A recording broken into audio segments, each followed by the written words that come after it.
Olá, começando mais um Vitrine Alternativa, um podcast em que nós colocamos aqui, trazemos nossos convidados para apresentarem o seu lado profissional, apresentarem ideias, também conversar um pouco mais com quem está nos vendo, quem está nos acompanhando neste momento, sobre os mais diferentes assuntos. É a democracia do podcast aqui dentro do nosso Vitrine Alternativa. E hoje nós temos um assunto que chama muita atenção, que é o silogismo reverso. Sabe o que é silogismo reverso? Esse é um método do Dr. Luiz Nunes, que é advogado empresarial e também penal empresarial. Isso mesmo, né, doutor? Isso. Prazer tê-lo aqui no Vitrine Alternativa, muito bom recebê-lo para a gente explicar um pouco mais sobre o silogismo reverso. E eu quero saber também um pouco mais sobre a imersão método Luiz Nunes. Antes de tudo, doutor, agradecer, obrigado mais uma vez por estar aqui com a gente para debater e trazer um pouco mais desse lado do direito. É o que a gente sempre fala aqui no Vitrine Alternativa, nós buscamos sempre pessoas com ideias inovadoras, propostas inovadoras para apresentar também para as pessoas que nos acompanham. E eu acredito que esse é um tema muito interessante, não só para quem é operador do direito, mas também em outros aspectos, questão empresarial, questão de oratória. Bom, vamos lá. Antes de tudo, doutor, agradecer a sua participação e explicar silogismo reverso. O que é o silogismo reverso, hein, doutor? Então, sou eu quem agradece a oportunidade. O silogismo reverso, na verdade, é uma forma diferente de raciocínio. Não apenas raciocínio jurídico, mas é uma forma de abordagem cujo objetivo consiste justamente em gerar rapport imediatamente. Então, eu chamo a atenção da outra pessoa, do destinatário da minha fala, para que ele, olhando para mim, olhando-me em V0, numa conexão, gerar uma conexão, porque tudo é conexão. Sem conexão, não se consegue o resultado. Então, nessa imersão em que eu abordarei o silogismo reverso, é começar de trás para frente. Como assim? No direito, especialmente, os advogados têm aquele hábito de expor os fatos longamente, expor o direito longamente, e depois fazer o pedido. Os juízes já estão acostumados a isso. E eles têm um volume brutal de serviço. Então, o que faz a diferença? É justamente ser diferente.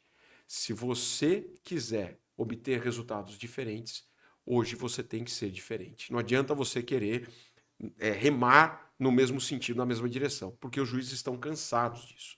Então, o silogismo reverso, ele começa, o silogismo, que tem a premissa maior, a premissa menor e a conclusão, ele começa já levando o julgador ao resultado que você pretende. Você começa pelo resultado e vai explicando como você chegou a ele. No jornalismo a gente chama isso de nariz e cera. A gente começa um texto, geralmente, contando uma história, para depois chegar à notícia. No fato principal da notícia. Então, dentro da área do direito, talvez é isso. Primeiro você apresenta o problema para depois ter a argumentação. Resumindo de uma forma simples. Melhor do que isso, André. Melhor do que isso. Primeiro eu apresento a conclusão para depois trazer o raciocínio. Diferente. Então, eu vou dar um exemplo prático. Eu posso falar, por exemplo, de pena, dentro da minha área. Se eu chegar lá e falar assim, a pena é injusta porque o réu tem isso, o réu é primário, isso não chama atenção. Mas se eu chegar e falar o seguinte, senhor presidente, numa sustentação oral, me dirigindo ao presidente da Câmara ou da turma, o artigo 59 do Código Penal está em vigor? É lógico que está. Essa é uma pergunta retórica. Mas daí você já parou e olhou para mim. Se a resposta for afirmativa, nós temos um problema. Aí você vai querer saber qual é o problema. Veja, eu quero fazer com que você conclua que o artigo 59 foi violado. Eu chamei atenção para isso. E aí eu começo a explicação. Regra geral, caso concreto. Regra geral, caso concreto. São poucos que fazem isso. Mas a assertividade é muito maior. E é curioso porque é um método que hoje, para você chamar atenção numa sustentação oral, dentro de uma audiência, num tribunal, num fórum, você precisa fazer a diferença. Tem que haver o conhecimento.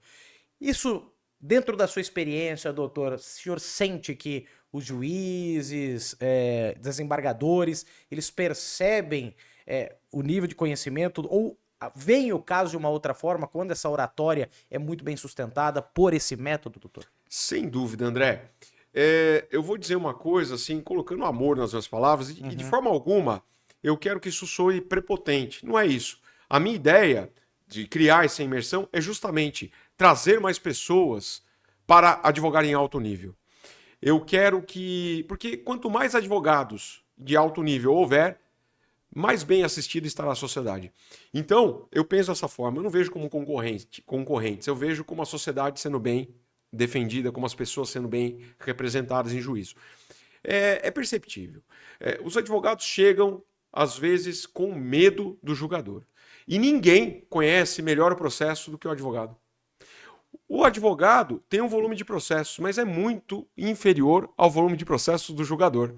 O julgador tem 10 mil processos, o advogado tem aquele processo, tem outros processos, mas o advogado conhece aquele processo do início ao fim. Mas por incrível que pareça, ele chega com uma postura que já o prejudica. Por quê? Porque ele tem medo do julgador. Esse é o primeiro ponto. E é incrível como a insegurança gera uma outra situação dentro de um contexto. Eu vejo advogados lendo em sustentações orais. Eu vi recentemente aí, tem uma advogada sendo carinhosamente interpelada por um desembargador, que muito gentil, muito educado, muito polido, mas ele deu o recado. Falou, doutora, a senhora leu. Na próxima vez, se for esse o seu intuito, a senhora pode, mais ou menos assim, não com essas palavras exatamente, mas a senhora pode mandar memoriais, despachar memoriais que trará o mesmo resultado. Que é isso? Manifeste-se por escrito, doutora.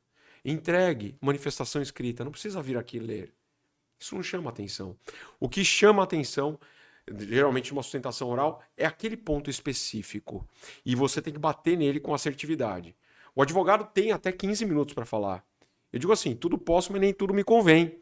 Não é porque eu tenho 15 minutos que eu vou usar os 15 minutos. Eu vou bater de forma certeira naquele ponto. Eu digo que a bala de prata que o advogado tem é uma. Às vezes tem duas, mas não tem 10. Então o advogado não precisa ficar falando de forma exaustiva. Ele pode ser assertivo, bater naquele ponto, chamar a atenção e no pior cenário possível ele gerou dúvida. E quando ele gera dúvida, aquele processo é retirado de pauta. Há um pedido de vista e ele consegue depois convencer o desembargador no gabinete. De repente, despachando novos memoriais, despachando com sua excelência. Então é isso. Mas não é só no direito que isso funciona. Isso funciona também em reuniões. Como isso que você... que eu ia chegar, doutor, porque essa questão da oratória e de convencimento, lógico, a gente está falando na área do direito, mas isso pode ser levado para outras áreas. Você pode De empregar negócios, isso. reunião de negócios, enfim. Eu trabalho aplicando a teoria dos jogos também, né? Que é muito interessante. Eu vou abordar isso. E da teoria dos jogos, em síntese, eu me coloco no lugar da outra pessoa. Eu me antecipo aos passos da outra pessoa. Por exemplo, no direito, tanto no direito, depois eu vou falar dos negócios. No direito, eu penso, antes de pensar como advogado, eu penso como se eu fosse delegado de polícia na fase do inquérito. E, pensando dessa forma, eu consigo me antecipar. Ou seja, tirar aquela impressão ruim que o delegado teria. E se eu estivesse no lugar dele, eu sei qual seria a impressão.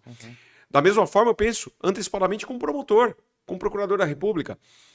E me antecipo aos passos dele e vou rebatendo argumentos que sequer ele lançou.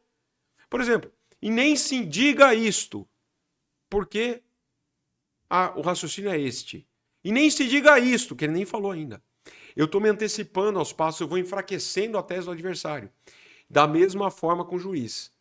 Aquele juiz que, por exemplo, quer decretar uma prisão preventiva, eu chego e me antecipo aos argumentos. Eu chego e dou os passos antes, por quê?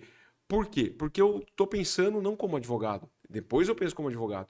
E no âmbito dos negócios, eu me coloco no lugar do outro. Se eu estivesse do outro lado da mesa, como eu pensaria? Quais seriam as minhas dores? Quais seriam as dores dele? Quais são as dores dele? O que ele está buscando? Eu me antecipo. E aí, num discurso retórico, eu gero rapport. Por exemplo, sabendo qual é a dor do outro, olhando nos olhos, como se fosse uma conexão em V0, eu consigo... o William Shakespeare diz, né, que os olhos são as janelas da alma. Então, quando você consegue entreolhar a pessoa, olhá-la nos olhos, você consegue conectar-se a ela. Quando você gera conexão, rapport, você consegue perscrutar aquilo que a pessoa está pensando, sondar o que ela está pensando. A partir disso, você se antecipa, você entende as dores dela e vai trabalhando isso para que a pessoa se sinta confortável ao seu lado. E não é induzimento, mas é uma forma de você gerar conexão e a partir da conexão, de forma reversa, trazendo para ela o resultado. Por exemplo, numa reunião de negócios, qual é o resultado que essa pessoa busca? A que ela aspira? É este o resultado. Se eu estivesse no lugar dela, o que eu buscaria? Eu falo, como seria para você se você conseguisse este resultado? Pronto, a pessoa já parou e olhou. Parou e olhou. Bom, para conseguir esse resultado, é possível assim, assim, assim, assim, assim. Pronto. Ela viu que eu tenho autoridade, que eu sei chegar a este resultado. Esse é o ponto. Então, é um silogismo reverso nesse sentido. Quer dizer, eu vou de trás para frente. Ou E seja, assim eu surpreendo. primeiro chama atenção, porque vai sanar as dores. Exatamente. No caso, a gente tá falando, já abrindo esse O leque. exatamente. Não já estamos falando mais só na área do direito, Não. mas falando da área do negócio. Isso. Bom, se eu tô vendendo alguma coisa pro doutor Luiz aqui, Sim. então eu vou falar, não, as suas dores são essas, então olha, eu tenho a solução pro seu problema, é isso, isso, isso. Exato. Bom, daí começa essa discussão de uma outra forma. Eu já atraí a sua atenção, a partir de agora vai de você. argumentos, né? Exatamente. Como seria? Você identifica aquilo que eu busco.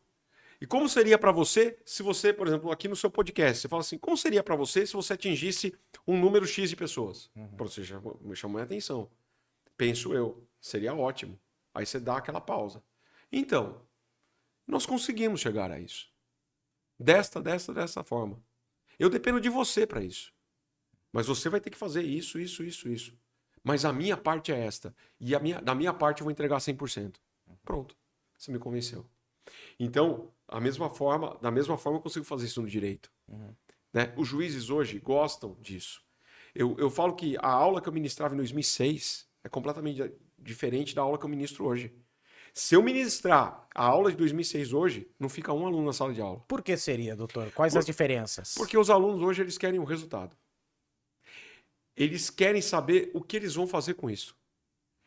Não há mais espaço para aquele professor que fica contando histórias, que fica falando assim, o que eu percebo, porque o aluno está com tablet, ele está com computador.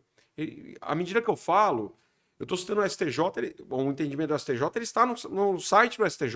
Eu estou falando do ministro do STJ, ele está no site do STJ, vendo o precedente que eu estou mencionando em sala de aula. Mas ele não quer saber só isso, ele quer saber o que ele vai fazer com isso, como ele vai converter isso em dinheiro, como ele vai converter isso em sucesso. É isso. Então, o advogado que não sabe sustentar oralmente, hoje ele está fora do mercado. Completamente fora do mercado. Porque o advogado, ele depende do convencimento. Eu falo para os meus alunos que eu prefiro nas audiências quando se me abre a palavra para as alegações finais na audiência. Eu prefiro. O Ministério Público nem sempre prefere, mas eu prefiro. Porque aquele momento, aquele é o meu momento. A prova está quente. Eu tô sentindo, eu vejo a testemunha, eu vejo, por exemplo, aquela lágrima escorrendo no rosto. Eu vejo o suor da testemunha, eu vejo o nervosismo da testemunha. Eu consigo explorar isso naquele momento. Então, a assertividade, para quem sabe usar a oratória, é muito melhor, muito maior do que aquele que se limita a escrever. E é curioso, sem citar nomes, evidentemente, doutor, mas eu vi muitos casos que o advogado, conceito renomado, mas apresenta na hora, no papel, vou usar o português mais claro, tá? Para quem está nos acompanhando entender. Muitas vezes o advogado sabe realmente escrever muito bem o processo, sabe apresentar essa defesa escrita, mas na sustentação oral não tem o mesmo impacto. Eu já vi pessoas em situações, eu trabalho com política, como jornalista político, e eu vi situações em que advogados defendendo os seus clientes, o cliente no momento da sua defesa foi muito melhor na sustentação oral do que o advogado. Exatamente. Porque no processo penal... E aí faz uma diferença também. Faz. Isso... Até no convencimento, no caso de um júri, ou numa Câmara, o senhor mencionou Câmara dos Vereadores, deputados, enfim, essa oratória mexe até com isso, né? Mexe. Isso serve para políticos também, que queiram aprimorar a sua oratória. Porque o político, ele vive do convencimento. Exato. Não é? Ele precisa primeiro eleger-se. E para se eleger, ele precisa convencer. E para se manter no poder, ele precisa continuar convencendo. Então, como que ele convence? Com a palavra, também com exemplos, mas a palavra. Ele precisa expressar aquilo que ele faz. Como que ele expressa melhor? Por escrito? Também. Mas o olho no olho. No parlamento, né? No parlamento, ele acaba convencendo muito mais. Eu falo, assim, por experiência própria, quando eu vou fazer sustentação oral, e já houve uma ocasião que eu fiquei até muito feliz, uma desembargadora falou, doutor, o senhor seja muito bem-vindo aqui, sabe? O senhor é sempre muito bem-vindo. Já ouvi também de desembargador federal, é sempre bom ouvir Vossa Excelência. Isso é bom, porque eu acompanho, às vezes eu vou fazer sustentação oral, e eu tenho, sei lá, 30 sustentações orais antes. E eu acabo acompanhando as outras. E me dá uma vontade, André, na verdade, de forma alguma, não é desmerecer o colega, muito pelo contrário. Me dá uma vontade de ajudar o colega. Me dá vontade de ajudar. Existem momentos que você vê numa audiência... E que eu sinto que eu tenho vontade a de... insegurança, né? Não, eu tenho vontade de ajudar, de acolher, sabe? É o propósito. Eu costumo dizer que o propósito precede a meta. E o meu propósito é ajudar, é contribuir. Eu acho que aquele que só pensa em crescer está errado. A curva fica muito maior quando, além de crescer, você pensa em contribuir. Eu tenho 19 anos de experiência. Atuei em grandes operações policiais, sempre com assertividade, sempre com técnica. E eu vejo, às vezes, que o advogado ele domina a técnica. Como você disse, ele sabe, ele conhece o direito. Claro que o advogado conhece. Ele sabe escrever, claro que ele sabe. Mas na hora de expressar aquilo que ele conhece, ele engasga. Ele acaba ficando nervoso. E nesta imersão, eu trabalharei muito as crenças. Porque tudo começa na mentalidade, sabe? Aquilo que você viu, ouviu, sentiu, geralmente na primeira infância. Aquilo gera um pensamento, esse pensamento se atribui um significado a ele, gera um sentimento, esse sentimento gera uma memória, essa memória gera uma crença. E às vezes aquilo que determina. Eu já entreguei prova, já devolvi prova para uma aluna, e depois eu fiquei sabendo que ela deu um testemunho lindo sobre isso, mas eu devolvi a prova dela, ela ia tirar 0 na prova, ela tirou 8. Eu me agachei na altura dela, olhei nos olhos dela, devolvi a prova dela e falei, mais ou menos assim, se fizer sentido para você, eu gostaria de lhe devolver a prova.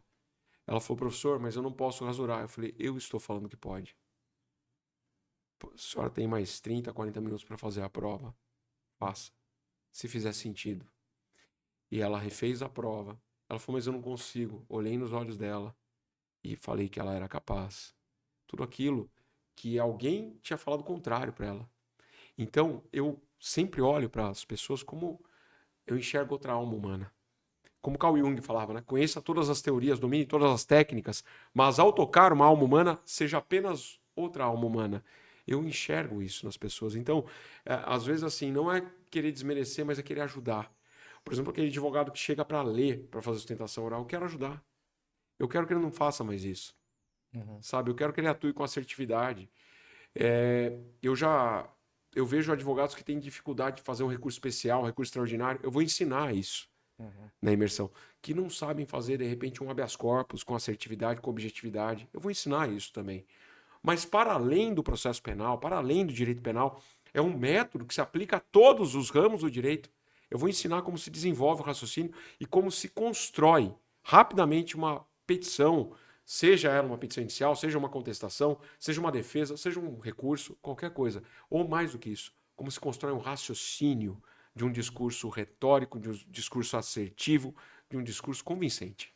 E o mais interessante, e aí novamente saindo um pouco da área do direito, doutor, e até o senhor citou essa questão de agentes políticos, né? Sim. Que podem participar dessa imersão também. Até porque ano eleitoral tá chegando, ano que vem. Sem dúvida. Temos ano eleitoral, então, para ser assertivo também no momento do seu discurso e até mudar a forma e chamar a atenção do eleitor, e no momento de eleito chamar a atenção dos demais parlamentares, muitas vezes numa casa de leis, Sim. se torna fundamental para você convencer. E convencer agentes políticos não é nada fácil, né? Não é nada fácil. Existe um trabalho de bastidor, mas principalmente na tribuna, se você consegue, pela sua oratória, convencer alguém, isso conta muito, né? Exatamente. Porque você está defendendo uma ideia.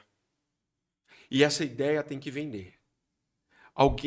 Você tem um público para comprar essa ideia, no bom sentido, ou seja, que vai ou não concordar com você. E tudo dependerá da forma como você vai expor essa ideia. Se você não expuser essa ideia com assertividade, com objetividade, de forma convincente, persuasiva, as outras pessoas não vão comprar a ideia, não vão acreditar na ideia. Então, a forma como você começa.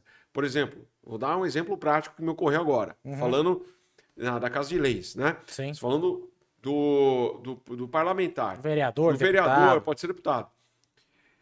Se ele começar falando do impacto que isso vai gerar, pronto, ele já chamou a atenção de todo mundo. Como seria se nós atingíssemos isto? E qual é o impacto? Para depois falar do projeto de lei. É uma ideia. Ou seja, ele começa pelo final. Ele começa pelo impacto. Ele começa... como seria se nós conseguíssemos atender mais pessoas de forma mais assertiva na saúde? Ele traz a dor, ele traz a solução. Eu tenho certeza de que nós podemos. Pronto, chamei a atenção. Nós temos condições de fazer isso. E eu tenho a receita para isso. Pronto. Qual é a receita? Todo mundo parou para orar. Então fale. Qual é a receita? Aí é o momento de ele falar. Mesma coisa. Isso no âmbito político. Claro. Isso numa reunião. Eu quero convencer. Eu sei que isto será o melhor caminho. Que este será o melhor caminho. E eu sei chegar a este caminho. Consigo chegar. Opa, chamei sua atenção. Como que você chega? Pronto, convenci. Né? É lógico que no direito nós não podemos prometer resultado, porque dependemos de outras pessoas. Né? Porém, se você convencer numa reunião de negócios que você tem um caminho diferente que pode levar a um resultado favorável, a pessoa acredita, embora você não possa garantir o resultado. E você não está vendendo fumaça, você está vendendo aquilo em que você acredita. O mais importante é você acreditar verdadeiramente naquilo que você está a pregar. Não adianta você falar da boca para fora, Sim. porque o outro interlocutor percebe. Então, quando você fala com verdade, com assertividade, com objetividade, olhando nos olhos e acreditando verdadeiramente naquilo que você está a pregar, aí essa ideia vende. Mas geralmente, quando você começa no final do resultado, que é aquilo, a pessoa quer chegar, aonde eu quero chegar? É aqui. Consigo chegar. Esse impacto, doutor, é justamente por meio dele que é possível, dentro dessa imersão que o senhor propõe, né, doutor? Buscar essas técnicas para que a pessoa encontre a receita do bolo para, no momento de sustentar alguma ideia, seja na área do direito ou em qualquer outra área, ela seja assertiva. Mas o que me chama a atenção é principalmente esse trabalho também, e questiono também você, doutor, o senhor, doutor, se esse trabalho de mindset, Isso. questão mental, isso também teremos nessa imersão. Sem dúvida. É aí Porque isso que tudo começa. talvez é o principal problema de muita gente, né? O que eu percebo é a falta de inteligência emocional. Exato. Advogados que numa audiência, ou até políticos, né, que num determinado momento... No calor do momento. Quando confrontados, porque, veja bem, quando tudo está normal, é fácil performar. Agora, quando a situação fica mais desafiadora, é aí que você prova se você é preparado ou não. Se você está preparado para tudo. E o cliente sente. Imagina, nós temos... Os promotores de justiça são muito habilidosos. Eu sou filho de promotor de justiça. Eu sei o que eu estou falando. Eu admiro muito o trabalho. Conhece em casa, né? Conheço em casa. Então, eles são extremamente preparados. Preparadíssimos, todos eles. Os juízes também. Então, às vezes o promotor percebe com uma fragilidade argumentativa no advogado. E ele vai para cima. E aí, como que o advogado age? Ou ele apenas reage? Reagir não é bom. Mas quando ele para, respira, raciocina e age com assertividade, ele quebra o argumento contrário. Isso também eu vou ensinar, que é uma questão de mentalidade. E vou dizer mais, às vezes o advogado se sente menor, às vezes o empresário se sente menor do que o outro. Eu vou ensinar a como você chegar se posicionando, não de forma arrogante, mas de forma assertiva, colocando-se como igual, para que você consiga performar em alto nível. Olha, fantástico, hein? Quem então quer participar dessa imersão, método Luiz Nunes, com o advogado, doutor Luiz Nunes, para participar, como fazer, hein, doutor? Então, Tem muita gente que acredito que teve muita gente interessada aí, que quer Sim, melhorar a sua oratória, né? sem dúvida. Então, nós temos o Instagram do método Luiz Nunes, né? Tem o Instagram, tem o meu Instagram pessoal, e lá também, que é prof.luiznunes, mas tem o Instagram do método Luiz Nunes, e lá no Instagram do método Luiz Nunes, na bio, tem o link para fazer a inscrição. E eu vou dizer mais, o valor extremamente convidativo, tá? Um valor bom, um ambiente que vai gerar uma experiência diferenciada, e começa pelo ambiente. Eu poderia fazer isso em qualquer lugar, mas eu quis fazer no Novo Hotel. Por quê? Porque a maioria das pessoas não se sente merecedora de uma experiência extraordinária. Então, para você viver o extraordinário, você tem que estar num lugar extraordinário. Para você tem que sentir o perfume do sucesso. Para você vivenciar o sucesso, você tem que sentir o perfume do sucesso. E o perfume do sucesso é você estar no lugar certo, com as pessoas certas, recebendo o estímulo certo, na intensidade certa, pelo tempo necessário. É isso. Serão assim, sem exagero, 12 horas, não haverá intervalos, mas 12 horas em que nós vamos abordar 5 anos de graduação e mais do que isso, de qualquer que seja, né? Para que a pessoa ela transforme 5 anos e 5 anos em 12 horas, para que a gente atue de forma bem assertiva. É isso. Eu quero ensinar a assertividade. Eu quero abreviar o seu caminho, para que você não tenha a mesma dificuldade que eu tive no início da carreira, porque eu não tive alguém que segurasse na minha mão. Mas eu quero segurar na mão de todos aí, para ajudá-los a chegar ao melhor resultado no menor espaço de tempo. Tá certo. Olha, doutor Luiz Nunes, advogado, queria agradecer demais a participação. Então fica o convite reforçando mais uma vez, imersão, método Luiz Nunes, o silogismo reverso, que é o tema dessa imersão, para você que quer melhorar a sua oratória, não só na área do direito, mas nos negócios, no convencimento do dia a dia também. A gente falou aqui da questão política, que é algo muito interessante também para os agentes políticos, por que não? Então, muito interessante. E a gente vai deixar na descrição do vídeo aqui embaixo todos os detalhes também para quem quiser participar dessa imersão. Doutor, olha, só posso agradecer a sua participação, muito legal, muito interessante. O objetivo, a gente destaca mais uma vez, o Vitrine Alternativa, é sempre trazer ideias inovadoras e que possam agregar valor para as pessoas, possam inspirar as pessoas. Sem dúvida alguma, essa é uma medida, essa imersão aí é uma alternativa para quem quer melhorar, para quem quer ter uma autoridade também na sua oratória, né? E proporcionar isso dentro do seu negócio, usar isso no seu negócio, enfim. Obrigado, viu, doutor, pela participação. Quem agradece, viu? Muito obrigado pela oportunidade. Muito legal. E olha, você que tá ligado também no Vitrine Alternativa, reforçando mais uma vez, se inscreve no nosso canal, no Central Podcast, onde você tem o Vitrine Alternativa e também outros programas. Aproveita, deixa o seu like, deixa o seu joinha, isso fortalece demais o nosso trabalho aqui. Vitrine Alternativa é isso. São ideias inovadoras, apresentando pessoas, apresentando novos conceitos para você que acompanha o Vitrine Alternativa, colocando sua voz para o mundo. Esse é o nosso objetivo e foi cumprido no nosso episódio de hoje, no nosso podcast de hoje, tá bom? Gente, muito obrigado e até a próxima.